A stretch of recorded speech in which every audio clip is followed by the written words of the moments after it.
Aujourd'hui une vidéo assez spéciale, quelque chose que j'ai envie de faire depuis longtemps mais que j'avais pas eu l'occasion de faire. Ça va être une vidéo inspirée en fait par l'émission Vintage Mécanique que tu connais sans doute. En milieu d'épisode, il y a toujours un petit segment où François Alain va soit acheter des pièces, soit faire rectifier une pièce chez un artisan spécialisé, et il en profite pour présenter l'activité de l'entreprise ou de la personne en question. Et ça, c'est quelque chose que j'avais envie de faire depuis un sacré moment. Alors aujourd'hui, je me rends dans un garage solidaire de la région de Montargis. Ce sont des gens qui t'aident à faire les travaux sur ta voiture toi-même. Ça te coûte beaucoup moins cher qu'un garage standard. Ils prêtent des véhicules aussi. Et on va aller discuter de tout ça, de l'origine de l'association, de ce qui les a poussés à faire ça, des difficultés qu'ils rencontrent. Tu verras qu'il y en a certaines. Et au passage, moi je vais faire mon frein arrière. C'est un tambour, il faut retirer la roue, et à la base je les ai contactés pour ça. En fait, je cherchais un moyen de lever l'arrière de la moto sans avoir acheté un lève-moto qui ne m'aurait servi qu'une seule fois. Mais grâce à eux, ça va être tout à fait possible. Bon, par contre, je vais avoir une difficulté, et tu vas comprendre. Il va falloir que j'arrive à sortir la moto, c'est encore pas gagné. Allez, on file, et comme tu peux voir, le nécessaire pour mon frein. Et là, ça, ce sont les mâchoires du tambour. Alors là, c'est un tambour, c'est pour ça que je suis obligé de sortir la roue et de la lever. Du nettoyant frein. J'ai l'essuie tout et puis quelques autres bricoles. Là, il y a les ressorts aussi, j'ai des ressorts neufs là-dedans. Allez, on va aller parler de ce garage solidaire. En route!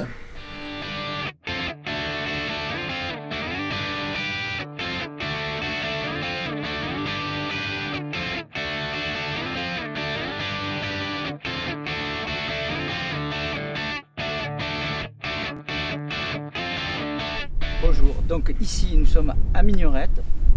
Je suis avec Bernard. Et nous sommes chez Thierry Gagnon, le vice-président du garage solidaire, qui nous prête à l'association l'emplacement, le pont, le terrain. J'aurais dû avoir la caserne de Gudin, mais ni vous ni moi on aura la caserne de Gudin avant, je pense, 25 ans. Et je suis à la recherche d'un local minimum 600 m² pour créer mon atelier chantier insertion, réinsertion. J'ai créé le garage solidaire G4 roues en 2019 pour aider les gens à réparer et à entretenir leur véhicule à monocoque. Ici, c'est la ruralité, pas de voiture, pas de travail. On n'est pas à Paris, Lyon, Marseille. Aujourd'hui, de plus en plus, les gens ont besoin d'une voiture pour aller travailler. Et vous avez des gens qui perdent leur travail. Leur voiture tombe en panne. Et aujourd'hui, les gens, avec le pétrole qui ne s'arrête pas de monter, ils n'ont même pas l'argent pour mettre du gasoil ou de l'essence dans leur voiture. On a une adhésion de 15 € pour les gens qui sont au RSA, 30 € pour les jeunes et demandeurs d'emploi et 50 € pour les gens dits actifs ou retraités. Vous faites une économie de 20% parce que nous sommes association loi 1901 du décret du 16 août 1901. Une fois que la personne est adhérente, on établit un devis gratuit à la personne. Sur un devis lambda, la personne fait une économie de 40-45%. La personne vient avec les pièces, il faut que la personne nous fournisse la facture des pièces. Il ne s'agit pas que les pièces tombent du camion. Nous pouvons prêter une voiture ou un scooter à la personne qui doit se présenter à un employeur pour un futur emploi. Ensuite, nous louons la voiture 5 € par jour, kilométrage illimité, pour aller travailler, pas pour aller draguer. Et au bout de 3 à 6 mois, on aide la personne à avoir un crédit solidaire. En priorité, la Banque solidaire de Marseille, malgré qu'il y a d'autres banques solidaires sur le Loiret. Il faut savoir que depuis le 31 décembre 2021, il ne reste plus que G4 roues, atelier chantier d'insertion et de réinsertion pour tout le Loiret. Respire sur l'Orléanais a fermé définitivement. Un certain nombre de personnes ont été exclues de cette aventure, faute de financement. À ce jour, le garage solidaire, on en est à presque 40 voitures en don. Je me suis battu pour avoir la défiscalisation. Quand on nous fait un don, c'est gagnant-gagnant. Donc je suis en train de préparer un dossier avec le ministère des Finances pour avoir la défiscalisation. Et pour que l'association soit reconnue d'utilité publique. C'est en cours. Il y a quelques jours, je suis passé sur Radio France Bleu. Et suite à cet article, le groupe Bernier a dit qu'il voulait être partenaire du garage solidaire. Comme le groupe Bernier est partenaire dans le 91. Dans le 91, il y a 3 garages solidaires. C'est un ancien concessionnaire Peugeot qui a créé ces associations. Entre autres, il y a 2 ans, je suis allé à Orsay, l'université d'Orsay, visiter ce garage solidaire. S'il n'y avait pas eu le Covid ici, j'étais en train de délocaliser G4 roues sur Pithiviers, Château-Renard, Lyon-Insulas et Gien pour permettre aux gens des quartiers défavorisés de pouvoir réparer leurs véhicules à coût. Allez, à moindre coût. Ce qui est compliqué ici, c'est que des gens n'ont pas les moyens de réparer et d'entretenir leur véhicule. Les réparations coûtent de plus en plus cher, les pièces coûtent de plus en plus cher. C'est pour ça que j'ai aussi dit on déconstruit, on reconstruit les voitures. Les voitures qu'on peut déconstruire, on les reconstruit. Les voitures qu'on déconstruit, eh bien, le peu de pièces qu'on peut récupérer, c'est toujours ça de gagner pour l'association et que les adhérents puissent payer des pièces à moindre coût. Là, je vais vous montrer une voiture que une dame qui est adhérente, 3 enfants, une grosse fuite d'huile. La dame, on lui a prêté une 405 parce que elle habite la campagne aussi, et pour amener les enfants à l'école, aller faire ses courses, amener les enfants au loisir, c'est compliqué. Donc on y a prêté cette voiture pour qu'elle puisse. Cette dame est aide à domicile, aide soignante. Voilà. On a une autre dame aussi, une voiture en panne. Elle a un problème sur son véhicule. C'est pareil, on lui a loué une voiture, 5 € par jour, pour qu'elle puisse garder son emploi, parce qu'elle allait perdre son emploi. Ici, pas de voiture, pas de travail, ça devient très très compliqué. Ici, c'est la ruralité. C'est la campagne. Et si tu n'as pas de véhicule dans le coin, et j'en sais quelque chose. Alors, un détail pour que ce soit bien clair pour tout le monde, si moi j'ai bien compris le principe, moi notamment je t'ai contacté parce que j'avais besoin de lever ma moto pour pouvoir faire mon frein arrière, comme c'est un tambour pour tirer la roue. Le but c'est pas que je vienne, que je te laisse la moto, que tu fasses le boulot pour moi. Le but c'est je viens, tu peux me conseiller, tu peux m'aider, tu as les outils, tu as les machines, je fais le travail. Donc la personne qui n'a pas de main gauche, qui est capable de travailler sur sa voiture, le temps qu'elle passe sur sa voiture, c'est le temps qui est économisé sur le devis. La personne, si elle n'a pas les outils, on va lui prêter les outils, on lui prête le matériel, on lui prête le pont, et avec le vice-président et d'autres mécaniciens bénévoles, on conseille nos adhérents pour réparer et entretenir leur véhicule. C'est pour ça que gain de temps, gagnant-gagnant.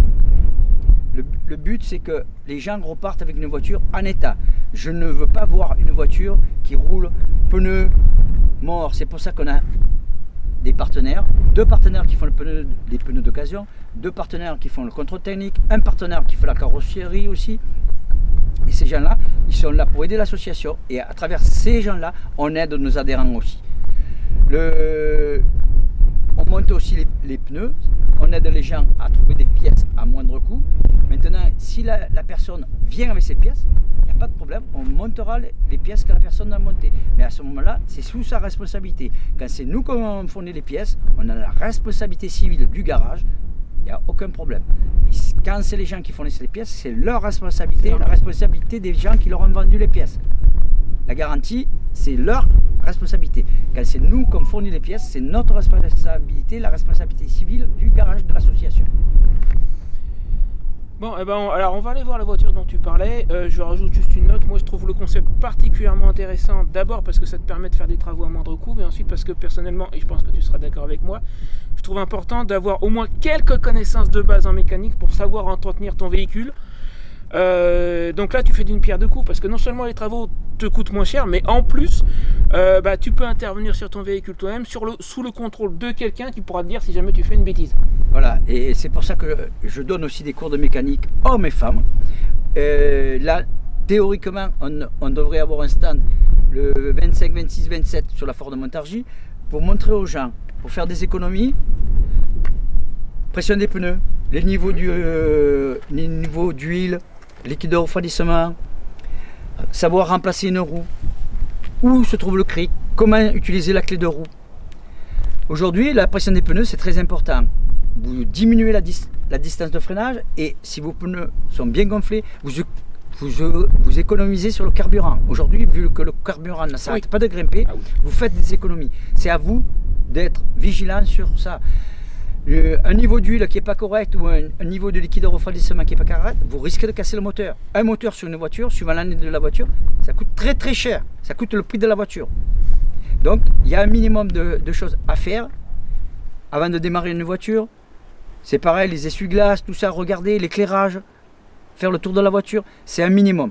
C'est une question de sécurité. Oui, il faut savoir le faire, c'est des petites choses simples. Ce que tu disais, ne serait-ce que contrôler les niveaux, il faut le faire de temps en temps, puis voilà. Et c'est pareil, quand les gens ils peuvent avoir un garage, je conseille aux gens, aujourd'hui il y a des petits chargeurs automatiques qui peuvent servir pour entretenir la batterie, même d'un scooter, d'une petite voiture, d'une voiture. Le chargeur se met en route dès que la batterie consomme. On a des véhicules aujourd'hui avec toute l'électronique embarquée dans toutes les nouvelles voitures qui consomment, même que vous avez coupé le contact, la batterie elle consomme parce que les outils qui sont dans la voiture, boîtier électronique, tout ça, eux continuent à travailler. Vous pensez que vous avez tout coupé, non. Le circuit électrique est toujours là, actif, et vous pouvez vous retrouver au bout de quelques jours sans avoir démarré votre voiture. La batterie est déchargée. Que si vous mettez ça en permanence chez vous, un petit chargeur comme ça, ça coûte 15 €. Alors je ne vais pas citer la marque ni chez qui vous trouvez, mais bon, si vous cherchez, vous trouverez. Voilà. De toute façon, même sans électronique embarquée, moi j'ai eu la surprise juste 2 fois avec celle-là. Un simple coup de froid, une batterie ça n'aime pas le froid. Ben, les batteries ils lâchent en plein été ou en plein hiver. Ouais. Donc c'est pour ça que les batteries aussi, il faut les contrôler. Il y a un minimum. On prend un voltmètre, on regarde, c'est bon ou c'est pas bon. Et ça évite de se retrouver en panne. Et puis au moins votre véhicule, votre moto peut redémarrer, ou votre tondeuse, parce qu'aujourd'hui, nous aussi avec Thierry, on peut regarder la tondeuse de Pierre, Paul et Jacques, voilà, parce qu'il y a du matériel mécanique, ça reste de la mécanique, voilà. Puis d'ailleurs, si tu n'as pas roulé depuis un moment, c'est là où il faut te méfier d'ailleurs. Pour la batterie, entre autres, et pour les niveaux. Et pour les pneus. Si tu n'as pas roulé depuis des mois, vérifie tes pneus avant de partir. Ben, la pression des pneus, c'est important. Si vous roulez avec un pneu dégonflé, vous risquez l'accident. Ouais, et ça t'emmène à droite ou à gauche sur une voiture. Et sur une moto, c'est grave. Ouais, c'est encore pire. Mais si ta voiture roule pas droit, le premier truc à regarder, c'est est-ce que tu as bien la même pression dans les deux pneus. Et puis avoir des pneus, même marque, même dessin. Parce que sinon, aujourd'hui, vous êtes verbalisable. Exact. Bon, on va aller jeter un coup d'œil à la voiture dont tu parlais. Ok, donc on est là devant la voiture dont tu parlais tout à l'heure. Donc là, cette voiture, c'est la voiture de la dame que j'ai dit, qui a 3 enfants, qui est aide à domicile.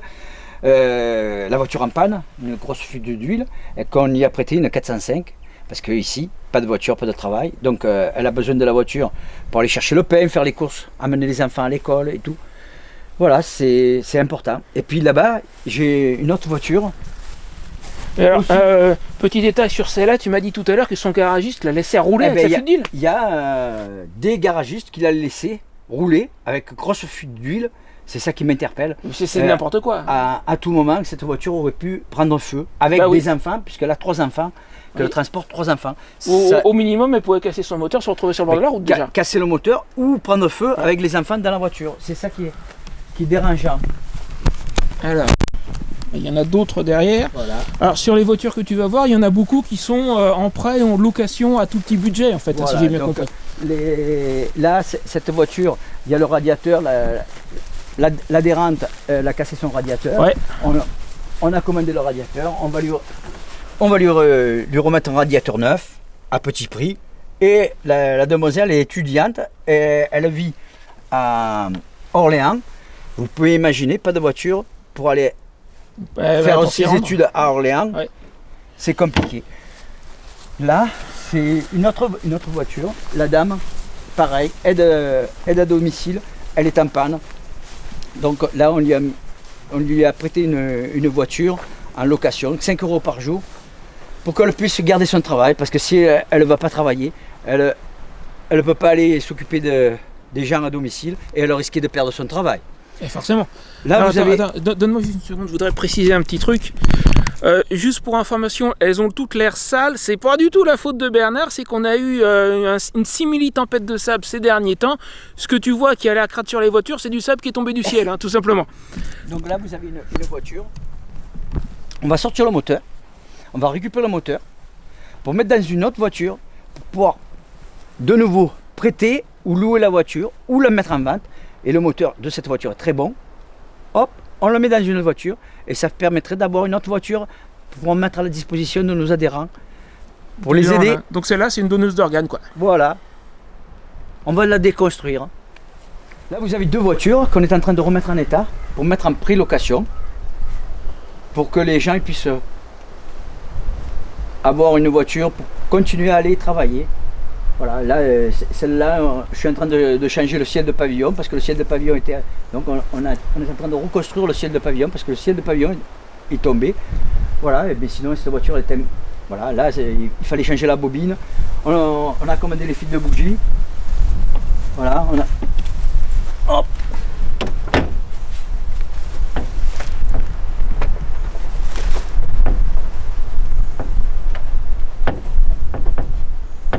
Ça y est. C'est pas toujours évident, ça. Non, mais avec mes gants. T'arrives pas à sentir? Voilà. Voilà. Donc on vient de changer la bobine. Ah oui, et les effectivement, 4 fils de bougie. Et voilà. Après on va la mener au contrôle technique. Et voilà. Une petite révision. Et voilà. Puis là, on va aller voir l'autre, où on a les autres voitures, sur l'autre parc. Il y en a un certain nombre, je crois. Hein. Oui, à ce jour, on en est en don à une 40aine de voitures. Ah oui, c'est un grand parc. Voilà. Et donc, c'est pour ça qu'on est 8 membres, 2 très actifs. Et au fur et à mesure qu'on peut avoir des partenaires qui viennent donner un coup de main ou des bénévoles. Donc c'est pour ça que je recherche aussi des mécènes et des partenaires et des bénévoles parce qu'il faut aussi du sang neuf. Je veux aussi des jeunes. Moi je plante la petite graine qui va faire l'arbre, la forêt, c'est les jeunes qui feront ça. J'ai 66 ans, j'ai déjà fait un grand chemin. Maintenant c'est aussi aux jeunes de bouger. L'avenir c'est les jeunes. Et quand on mène un combat solidaire et social, c'est important. Souvent je dis, moi je suis comme Coluche, Bérégovoy, Boulein et Daniel Balavoine, quand on mène un combat solidaire et social, il faut aller au bout de ses convictions. Quand on veut aider les autres, il ne faut pas regarder là, il faut regarder 10 ans, 20 ans, 30 ans, se projeter devant et penser surtout aux autres, pas que penser qu'à soi. Alors pendant qu'on se dirige vers le reste des voitures, qu'est-ce qu'on peut leur donner comme coordonnées? Si jamais il y en a notamment un local dans la région, on ne sait jamais, je crois d'après ce que j'ai lu, il faut au moins 600 mètres carrés, c'est voilà, ça? Il nous faut un local de 600 mètres carrés pour que je puisse pouvoir faire l'atelier chantier d'insertion et de réinsertion, j'y tiens, parce que c'est pour ça que je me suis engagé aussi avec le président du CFA, qui est entre autres Philippe Moreau, le maire de Nogent. J'ai dit à Philippe Moreau, moi qui suis issu de la base, j'ai commencé comme apprenti, à 20 ans j'étais le plus jeune chef d'atelier de France chez Mercedes. J'ai dit à Philippe Moreau, si j'ai un local, je m'engage, je prends tout de suite 3 apprentis qui n'ont rien à voir avec l'atelier chantier d'insertion et réinsertion. L'atelier chantier d'insertion et réinsertion, c'est 30 emplois. Insertion, réinsertion. Et là, 3 apprentis, parce que aujourd'hui on a 50 ans de retard par rapport aux Allemands avec l'apprentissage, malgré qu'on commence à bouger un petit peu, mais ça ne bouge pas assez pour les apprentis. Et puis là, mon souhait, c'est demain mettre une dame à ma place, présidente. On a de plus en plus de dames dans l'automobile, surtout en Formule 1, dans la vente de réparation et la réparation, des dames de plus en plus, et j'y crois fortement. Les dames ont un autre regard et sont beaucoup plus minutieuses que les garçons, malgré qu'il y a de très bons techniciens, mais on a de plus en plus de bonnes techniciennes chez les dames. Ok, alors je vais leur mettre ton adresse email. Qu'est-ce qu'on peut leur mettre d'autre? Donc pour nous joindre, on reçoit les gens que sur rendez-vous. Nous sommes basés à 29 chemin des Frais, 45 490 Mignorette. C'est dans le Loiret. Le numéro de téléphone de l'association 06 07 27 38 71. Notre email, le G comme Gaston en minuscule, le trait du 6, le chiffre 4, roue, R-O-U-E-S, orange.fr. Roue, alors je répète. Je vais le mettre de toute façon, je vais l'écrire dans la vidéo. Je répète, G comme Gaston, le trait du 6, le chiffre 4, un point, roue, orange.fr. Ok. On reçoit sur rendez-vous, parce que pour l'instant, on ne peut pas faire autrement, puisque à cause du local. À cause du local, que là, ici, nous sommes à la campagne, au milieu des champs. C'est Thierry Gagnon, le propriétaire, qui est le vice-président qui prête l'emplacement, le pont, on a un pont, mais aujourd'hui il est occupé, il y a des choses devant, on ne peut pas. Voilà. Oui, je te confirme qu'il y a un pont automobile, même si je ne peux pas te le montrer malheureusement. Voilà. Et là, on va aller voir les autres voitures qui sont sur un autre terrain, parce qu'on a un autre terrain avec d'autres nombreuses voitures sur l'autre terrain. Eh ben allons-y. Alors là, on a franchement quelque chose qui mérite d'être sauvé. Regarde-moi ça. C'est une CX Palace, c'est-à-dire c'était vraiment le haut de gamme chez Citroën à l'époque. De 1975, qui appartenait à celui qui m'a appris le métier à Marseille, Lucien Andrani. Donc je dois la remettre en état. Elle le mérite sincèrement. Là vous avez encore une 4L, ça c'est un grand classique ça. Ça c'est la voiture de ma maman de cœur, qui est la fondatrice de G4 roues. Donc elle tourne, il y a 2-3 bricoles à faire, à la repasser au contrôle technique. Qu'est-ce que c'est ça du coup, le truc qui est passé, c'est une Skoda, non? Non, c'est une Opel. Ah oui, c'est une Opel, d'accord. Et là, vous avez une Scorpio. Donc cette Scorpio, les deux premières voitures qu'on m'a données à l'association, c'est la maman et la fille qui m'ont donné les deux premières voitures. Cette Scorpio et une petite ZX qui est là-bas. C'est les deux premières voitures qu'on nous a données à l'association. C'est Florence et Roxane, la maman et la fille, qui sont à Bonnet, à côté de Sully. Voilà. Et cette voiture, il faut qu'on la remette en route. Mais elle démarre, il n'y a pas de souci. Et tout ça, c'est des voitures qu'on nous a données et qu'on doit remettre en route, qui fonctionnent.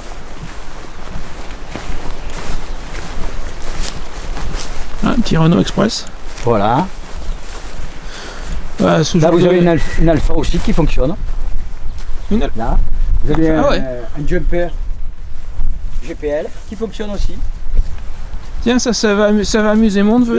Là aussi, vous avez un petit véhicule américain qui fonctionne, qui marche sur GPL aussi. Ouais. On trouve de tout, hein. Voilà. Là, c'est une Clio diesel. Là, vous avez encore un Zafira. Ouais, et là, ce Zafira, il y a juste un problème de boîte à vitesse.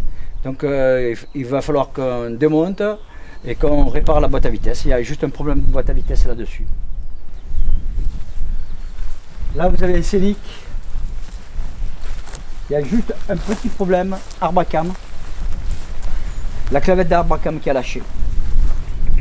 Donc il faut qu'on refasse la distribution, qu'on change la clavette d'Arbacam. La voiture, c'est une voiture qu'on a eue aussi. Là, celle-là, c'est le joint de culasse. Donc voilà. Et la Mondeo, la Folle Mondeo, pompe à essence. Voilà. Et la Santia, c'est ma Santia.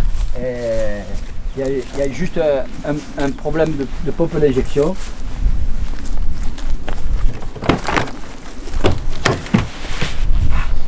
Voilà. Peut-être pas laisser la pluie rentrer dedans, c'est pas utile. Non, mais c'est dommage. Voilà. Mais bon, juste un problème de pompe à injection. Sinon, elle a toujours bien marché cette voiture. Voilà. Et ça, c'est une voiture qu'on a récupérée pour pièces. Aussi, à petit prix. Voilà. Ouais, ça peut toujours servir. Hein. Ben, ça, elle sert, puisque Thierry a une voiture de collection. Donc une autre donneuse d'argent. Voilà. Et voilà. Pour les pièces. Donc il y a beaucoup de ces voitures qui, une fois retapées, pourront être prêtées, louées pas cher, etc. Voilà, ou vendues. Ou vendues pour à petit prix pour gens. financer des travaux, etc. Voilà, pour aider les gens à avoir des voitures, pour pouvoir aller travailler. Et ouais. Parce que ici, c'est la ruralité, vous voyez bien, c'est la campagne. Et on est en plein champ. Et il faut des véhicules. Enfin, il faut un véhicule. On se comprend. Sans voiture, c'est compliqué pour... Bon bah écoute Bernard, je te remercie pour ce petit tour du propriétaire et puis pour tout ce que tu fais. Franchement, il en faudrait plus des comme toi, je pense. On est là pour aider les gens. J'ai créé l'association pour aider les gens. J'ai pas créé le garage solidaire pour faire du business, c'est vraiment pour aider les gens. La vie elle devient de plus en plus compliquée, elle va être de plus en plus compliquée. Et surtout nous, ici dans la ruralité, vous voyez là, le peu que vous avez vu, c'est les champs, c'est la campagne. Et oui. Même en ville, c'est compliqué, mais alors nous, on n'a pas dans nos champs un supermarché au pied de nos champs. Ah non. Donc pour aller chercher le pain, par exemple, d'un côté c'est 8 km et de l'autre côté 8 km. Et pour amener les enfants faire les courses et tout, il faut une voiture ou un moyen de transport. On va te laisser là, moi j'ai un frein qui m'attend. N'oublie pas le petit commentaire, le petit j'aime, le petit partage, tout ça, tout ça. Encore une fois, je répète, si tu as connaissance d'un local, tu peux contacter Bernard ou tu peux me laisser un commentaire, au besoin, je ferai suivre. Sur ce, je te dis à bientôt et encore merci Bernard. C'est avec plaisir que je t'ai reçu et bonne continuation à vous tous. Bon alors, petite conclusion à froid. Je suis rentré hier soir, j'ai dormi dessus. D'abord sur les travaux qui ont été effectués sur la moto. Franchement, ils savent ce qu'ils disent, ils savent ce qu'ils font, ils m'ont bien conseillé, ils m'ont donné un coup de main. Comme ça, sincèrement comme ça. Elle freine à nouveau de l'arrière, c'est surtout pour ça que j'y étais allé. Alors, petit détail qui va te faire sourire, je pense, j'avais hésité, est-ce que je le dis dans la vidéo, est-ce que je le dis pas? J'ai un peu merdé, on va dire. Je suis rentré avec mes mâchoires de frein neuves dans leur boîte. Parce que quand on a ouvert, on s'est rendu compte qu'en fait les mâchoires qui sont dedans sont pas du tout usées à fond comme je le croyais. Elles sont même pas tellement usées du tout. Elles sont pas neuves non plus, mais elles sont loin d'être en bout d'usure. Et il semblerait qu'en fait, je vois que ça comme explication. J'ai dû lire le témoin d'usure qui se trouve sur le tambour. Il y a une petite flèche qui indique où en est l'usure des mâchoires à l'intérieur. Et plus tu resserres, plus tu retends, plus la flèche bouge et va vers le maximum. Je vois que ça comme explication, je l'ai lu à l'envers. Ce qui m'a conduit à croire que les mâchoires étaient quasiment en bout d'usure, alors qu'en fait, pas du tout. Bon, pour ma défense, je dois quand même dire que la roue arrière est très difficile d'accès. Il y a un pot de chaque côté, il y a les sacoches. Du coup, je la nettoie assez peu parce que c'est quand même compliqué. Et je pense qu'avec la saleté qui était dessus, j'ai mal vu. Et pendant des mois, j'ai cru que le témoin était quasiment au maximum, alors qu'il était plutôt vers le début en fait, et qu'il m'aurait suffi de retendre un peu la tige. Bon, ceci dit, c'est pas forcément un mal pour autant parce qu'on a pu ouvrir le tambour. À une époque, j'avais des petits grincements, la commande de frein qui avait du mal à revenir. J'ai pu constater qu'à l'intérieur, il n'y a pas de dégâts, tout va bien, il n'y a pas de souci. On a nettoyé à fond avec du nettoyant frein et du papier abrasif. Parce qu'il faut savoir qu'un frein à tambour, c'est un système fermé, donc tous les résidus restent à l'intérieur. Donc là, on a nettoyé à fond, il est reparti pour un bon moment. Au passage, tension de la chaîne aussi. Et en plus, cerise sur le gâteau, grosse cerise sur le gâteau pour moi. Je sais pas si tu te souviens, mais j'avais un support de silencieux, celui de ce côté-là d'ailleurs, le côté gauche, cassé depuis très longtemps. Et depuis mon voyage en Bretagne à l'automne dernier, en fait, il tenait avec un bout de ficelle et des colliers de serrage en plastique. Pour pas perdre le silencieux sur la route. J'ai quand même un peu bricolage là. Eh ben ils m'ont rangé le coup, ils m'ont fait des soudures bien propres, bien comme il faut. Sur un des deux points de fixation où j'avais carrément perdu un morceau, ils m'ont soudé un boulon, plus un petit coup de peinture, c'est vraiment impeccable. Je vais te montrer ça vite fait dans la mesure du possible, parce qu'encore une fois, il y a la sacoche devant. Donc là, à présent, mon silencieux, il tient bien comme il faut. Il n'y a plus de risque de quoi que ce soit, il se balade plus, c'est vraiment génial. Donc du côté des travaux qui ont été faits, je suis vraiment très très content. Je me suis pas retrouvé tout seul, j'ai eu de bons conseils, j'ai eu un sacré coup de main aussi de Bernard, parce que sans ça je pense que j'aurais galéré encore plus. Ils en ont fait plus que ce que j'attendais avec l'histoire du pot, du support du pot, donc vraiment génial. Ensuite, pour ce qui est de l'ambiance, tu auras peut-être remarqué en début de vidéo que dès que j'ai allumé la caméra, Bernard est parti comme une fusée. Moi, j'ai pas eu l'occasion de lui dire, mais je voulais faire une petite intro au début. J'ai pas pu. Il est parti vraiment à toute vitesse.